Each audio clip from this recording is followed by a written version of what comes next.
Dear students and dear friend, बहुत बहुत स्वागत है अपने चैनल एसपीएम अकेडमी में।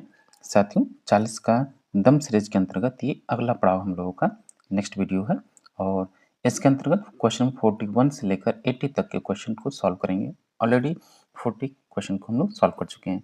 ये एकदम आपके बेसिक क्वेश्चन हैं जो कि पॉलिटिकल साइंस के अगर आप एस्पिरेंट हैं, चाहे टीजीटी, पीजीटी, जीआईसी या एनटीए नेट की तैयारी कर रहे हैं, उन सभी के लिए बेहद महत्वपूर्ण है। एकदम सामान्य से प्रश्न है, आपको आने ही चाहिए और परीक्षा में बार बार पूछे जाने वाले प्रश्न हैं। यदि आप प्रीवियस ईयर क्वेश्चन पेपर्स को सॉल्व करेंगे तो आपको पता चल जाएगा। तो चलिए बिना देर किए इसको सॉल्व करते हैं और आगे बढ़ते हैं 40 का दम सीरीज का। तो चलिए, और सबसे पहले आप सब जरा से रिक्वेस्ट है, विनम्र निवेदन है कि सबसे पहले तो आप चैनल को सब्सक्राइब कर लीजिए, साथ ही बेल आइकन को भी प्रेस कर लीजिए। चलिए, पहला क्वेश्चन है इसका, क्वेश्चन नंबर 41। समन्वय एवं आदेश तकनीक है किसकी, यानी coordination and command is technique of अभिप्रेरण, नौकरशाही, संगठन या नेतृत्व। तो समन्वय एवं आदेश जो है ये किसकी तकनीक है? ये तकनीक है आपका, ये संगठन का है। ठीक, जो आप पॉप को पढ़ेंगे इसमें, या जो पोस्ट कॉर्प है उसी के अंतर्गत आता है। समन्वय एवं आदेश जो है तकनीक किसकी तकनीक है? संगठन की, ऑर्गेनाइजेशन की। नेक्स्ट क्वेश्चन है, मैस्लो का आवश्यकता सोपान सिद्धांत संबंधित है। मैस्लो का आवश्यकता सोपान किससे संबंधित है? Need hierarchy of Maslow is concern with, यानी देखिए ये क्वेश्चन आपका लोक प्रशासन का है और बार बार पूछा जाता है। तो ये मैस्लो का जो आवश्यकता सिद्धांत किससे संबंधित है? अभिप्रेरण, संगठन, नेतृत्व या नौकरशाही। तो मैस्लो का आवश्यकता सोपान सिद्धांत अभिप्रेरण के सिद्धांत थ्योरी ऑफ मोटिवेशन से संबंधित है। अगला प्रश्न है क्वेश्चन 43 कि निष्पक्ष चुनाव आदर्श प्रणाली किसकी है? हम भर्ती, प्रशिक्षण, लोक सेवा या उपरोक्त में से कोई नहीं। निष्पक्ष चुनाव आदर्श प्रणाली है किसकी? तो निष्पक्ष चुनाव जो है आपकी आदर्श प्रणाली, ये लोक सेवा से संबंधित है। लोक सेवा में निष्पक्ष जो आपकी भर्ती के लिए निष्पक्ष चुनाव होता है, जो किसी किसी प्रकार के बिजनेस ने, थी उसकी आदर्श प्रणाली किसकी? पब्लिक सर्विस की। नेक्स्ट है कि बजट की व्युत्पत्ति हुई है। बजट इज एटिमोलॉजिकली, यानी बजट की उत्पत्ति किस शब्द से हुई है? तो ये फ्रेंच शब्द होता है बॉगेट, उससे इसकी उत्पत्ति हुई है। बजट की उत्पत्ति फ्रेंच शब्द से हुई है, बॉगेट। क्वेश्चन नंबर 45 है कि ओम्बुड्समैन सर्वप्रथम उत्पत्ति हुई थी। ओम्बुड्समैन की सर्वप्रथम उत्पत्ति कहाँ हुई थी? डेनमार्क, फिनलैंड, स्वीडन या भारत? तो ओम्बुड्समैन की सर्वप्रथम जो उत्पत्ति हुई थी, इसका विकास हुआ स्वीडन में हुआ। अगला प्रश्न है क्वेश्चन नंबर 46 कि लूथर गुलिक के अनुसार लोक प्रशासन के कितने तत्व हैं? तो लूथर गुलिक के अनुसार लोक प्रशासन के कितने तत्व हैं?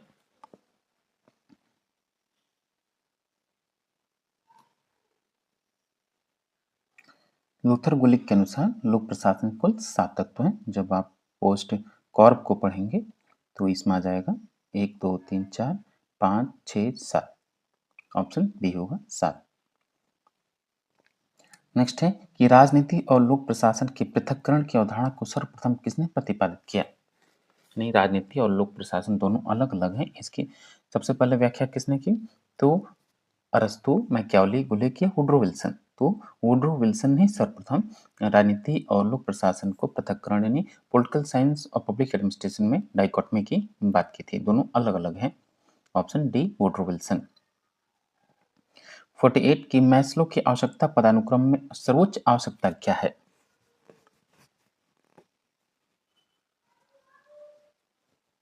तो मैस्लो की आवश्यकता पदानुक्रम में सर्वोच्च आवश्यकता क्या है? संबद्धता एवं स्नेह की आवश्यकता, आत्मसिद्धि की आवश्यकता या सम्मान या प्रतिष्ठा प्रतिष्ठा की आवश्यकता? तो सी होगा, सम्मान या प्रतिष्ठा की आवश्यकता।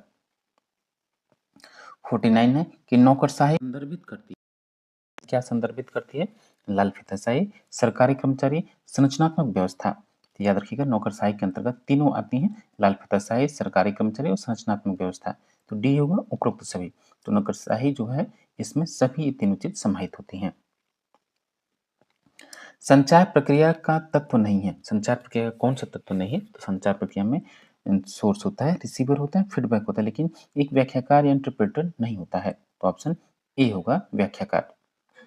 अगला प्रश्न देखिए 51, निम्नलिखित में से कौन सा कथन सही नहीं है? कौन सा कथन सही नहीं है? अधिकार और उत्तरदायित्व एक साथ आती है, ये बिल्कुल सही है। अधिकार के साथ आपकी रिस्पॉन्सिबिलिटी भी आती है। अधिकार को प्रत्यायोजित किया जा सकता है। ये अधिकार जैसे यहाँ आप सत्ता समझिए हिंदी में, क्योंकि इंग्लिश में अथॉरिटी है। तो अथॉरिटी और उत्तरदायित्व एक साथ आती है, सही है। अधिकार को प्रत्यायोजित किया जा सकता है, बिल्कुल सही है। ये और बी दोनों सही है। उत्तरदायित्व को प्रत्यायोजित किया जा सकता, बिल्कुल नहीं। सत्ता या जो आपकी सत्ता अथॉरिटी उसको तो आप डेलीगेट कर सकते हैं, लेकिन उत्तरदायित्व को डेलीगेट नहीं किया जा सकता है, तो सी इसमें गलत हो जाता है। जवाबदेही उत्तरदायित्व से आती है, बिल्कुल सही है, ऑप्शन डी। तो सी इसमें राइट आंसर हुआ, क्योंकि ये कथन सही नहीं है। नेक्स्ट है कि लोक प्रशासन पर पहली किताब लिखी गई थी किसके द्वारा? तो लोक प्रशासन पर सर्वप्रथम जो पुस्तक लिखी गई वो एल डी वाइट के द्वारा लिखी गई। कार्य निष्पादन बजट यानी परफॉर्मिंग बजट आधारित है किस पर? परफॉर्मिंग बजट किस पर आधारित है? व्यय की वस्तु पर, निवेश की वस्तु पर, व्यय के उद्देश्य पर, या क्रियान्वयन की योजना पर?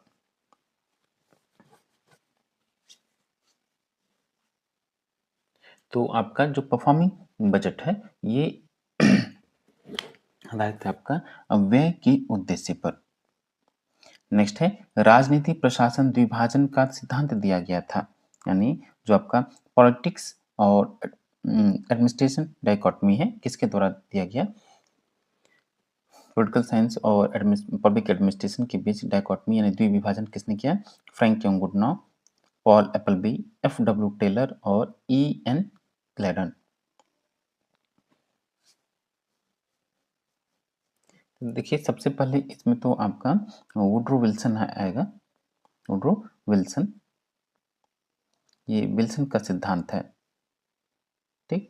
तो इसमें प्रशासन द्विभाजन का सिद्धांत दिया गया, तो ये टेलर का सिद्धांत है। संयुक्त राज्य अमेरिका के राष्ट्रपति जिन्होंने लोक प्रशासन के अध्ययन की स्थापना रखी कौन थे? तो संयुक्त राज्य अमेरिका के जो राष्ट्रपति आपके राष्ट्रपति वुड्रो विल्सन थे, जो लोक प्रशासन के अध्ययन की आधारशिला रखी, इसलिए इनको लोक प्रशासन का जनक भी बोला जाता है। नियंत्रण के क्षेत्र या नियंत्रण की सीमा का तात्पर्य क्या है, यानी स्पैन ऑफ कंट्रोल का मतलब क्या है? तो स्पैन ऑफ कंट्रोल का मतलब होता है कि अधीनस्थों की संख्या जिन्हें उच्च अधिकारी सीधे नियंत्रित करे। ऑप्शन सी होगा इसमें। नेक्स्ट है कि संयुक्त राज्य अमेरिका में राजनीतिक संबंधन एवं व्यक्तिगत संबंध के आधार पर नियुक्ति के प्रचलन को क्या कहा जाता है या किस नाम से जाना जाता है? तो इसको हम बोलते हैं स्पॉइल सिस्टम, लूट व्यवस्था, जो कि पहले प्रचलित थी, अब ये प्रचलित नहीं है। नेक्स्ट है कि सार्क क्या है? तो सार्क आपको पता है एक क्षेत्रीय संगठन है, जो कि जिसमें आपका जो दक्षिण एशियाई राष्ट्र है, खासकर भारत, नेपाल, आपका अफगानिस्तान या बांग्लादेश, पाकिस्तान, ये नेपाल, भूटान सब शामिल है। 7 8 सदस्य है इसमें। तो चूंकि ये आर्थिक सहयोग संगठन है, सांस्कृतिक है, तो आसपास के जो एरिया को कैसे बेहतर बनाया जाए, यानी जो नेशन है या राज्य है, तो अपने आपसी सहयोग के आधार पर आर्थिक विकास, सांस्कृतिक और राजनीतिक विकास किस प्रकार करें। तो ये चूंकि देखिए वर्तमान में ज़्यादा सफल नहीं हुआ, क्योंकि जो भारत और पाकिस्तान की आपसी खिंचाव है, इस वजह से थोड़ा सा ये असफल हुआ। ऑप्शन बी क्षेत्रीय संगठन है सार्क। तनाव शैथिल्य का तात्पर्य क्या है? तनाव शैथिल्य का तात्पर्य क्या है? एक गठबंधन से, तनाव में कमी से, राज्यों के मध्य सहयोग से या उपरोक्त में से कोई नहीं। तो तनाव शैथिल्य का मतलब है जब शीत युद्ध चल रहा था, तो उसमें जो रिलैक्सेशन ऑफ टेंशन यानी जो तनाव में कमी आई, ठीक, उसी दौर को जाना जाता है तनाव में कमी से तनाव शैथिल्य। नेक्स्ट है कि संयुक्त राष्ट्र सुरक्षा परिषद में कितने सदस्य होते हैं? तो संयुक्त राष्ट्र सुरक्षा परिषद में कुल 15 सदस्य होते हैं आपके, 5 स्थायी और 10 अस्थायी। इनका कार्यकाल 2 वर्ष होता है। नेक्स्ट है सोवियत संघ का विघटन कब हुआ था? तो सोवियत संघ का जो विघटन हुआ आपका, ये 1991 में हुआ। यूएसएसआर आपका उसका विभाजन हो गया, तमाम उसके कई देश उससे स्वतंत्र हो गए और अपने आप को अलग कर दिए। इसी को सोवियत संगठन कहा जाता है और इसी के साथ शीत युद्ध की समाप्ति भी हुई, ठीक। संयुक्त राष्ट्र संघ का गठन हुआ, संयुक्त राष्ट्र संघ का गठन कब हुआ? तो संयुक्त राष्ट्र संघ का गठन 1945 में हुआ। 24 अक्टूबर 1945 को हुआ संयुक्त राष्ट्र का गठन। नेक्स्ट है कि संयुक्त राष्ट्र के चार्टर का निर्माण हुआ था न्यूयॉर्क में, सैन फ्रांसिस्को में, वाशिंगटन में या उपरोक्त में से कोई नहीं। तो संयुक्त राष्ट्र के चार्टर का निर्माण सैन फ्रांसिस्को सम्मेलन में हुआ था। ऑप्शन बी सही होगा। नेक्स्ट क्वेश्चन है अंतर्राष्ट्रीय न्यायालय अवस्थित है, यानी अंतर्राष्ट्रीय न्यायालय कहाँ है? जिनेवा, वाशिंगटन, हेग या न्यूयॉर्क? तो अंतर्राष्ट्रीय न्यायालय इंटरनेशनल कोर्ट ऑफ जस्टिस जो है आईसीजे, ये हेग में स्थित है। 65 की 1648 से लेकर 1945 के दौरान अंतर्राष्ट्रीय संबंध अविलक्षित होते थे, किस बात में? तो 1648 से लेकर यानी फिलाडेल्फिया सम्मेलन से लेकर 1945 तक जो अंतर्राष्ट्रीय संबंध थे वो बहुध्रुवीय व्यवस्था में थे, ठीक। और 1945 के बाद और द्वितीय विश्व युद्ध की समाप्ति के जस्ट बाद और शीत युद्ध की समाप्ति तक यानी सोवियत संघ के विघटन तक ये द्विध्रुवीय व्यवस्था में हुआ। और उसके बाद लगभग 2000 के दशक यानी हम कह सकते हैं 2010 तक ये यूनिपोलर सिस्टम में था, एक ध्रुवीय व्यवस्था। अब आप कह सकते हैं यहाँ भी अब सत्ता के कई केंद्र हो चुके हैं, बहुध्रुवीय व्यवस्था में वर्तमान भी वही है। तो ऑप्शन सी होगा, बहुध्रुवीय व्यवस्था। वर्साई की संधि से शांति, ट्रीटी ऑफ वर्सलेस सेटल्ड पीस इन, यानी वर्साई की संधि से कहाँ शांति की स्थापना की गई? तो ये यूरोप में की गई। कौन संयुक्त राष्ट्र संघ का प्रमुख अंग नहीं है? संयुक्त राष्ट्र संघ का प्रमुख अंग महासभा है, न्यास परिषद है और अंतर्राष्ट्रीय श्रम संगठन है, लेकिन अंतर्राष्ट्रीय न्यायालय नहीं है। नेक्स्ट है कि सार्क का विचार किसने दिया था? सार्क का विचार किसने दिया था? तो याद रखिएगा, बांग्लादेश के तत्कालीन जो राष्ट्रपति थे जियाउर रहमान 1985 में सार्क के निर्माण का विशेष योगदान है। और सार्क का विचार इन्होंने ही दिया था, बांग्लादेश के पूर्व जैसे जो पहले राष्ट्रपति हुआ करते थे जियाउर रहमान, उन्होंने इसको विचार दिया सार्क, और इसलिए इनको सार्क का जन्मदाता भी कहा जाता है। नेक्स्ट क्वेश्चन है कि क्यूबन मिसाइल संकट कब हुआ? क्यूबा मिसाइल संकट कब हुआ? क्यूबा मिसाइल संकट के दौरान शीत युद्ध एकदम अपने चरम पर था, लगा कि अभी तृतीय विश्व युद्ध हो जाएगा। तो ये 1961 में हुआ।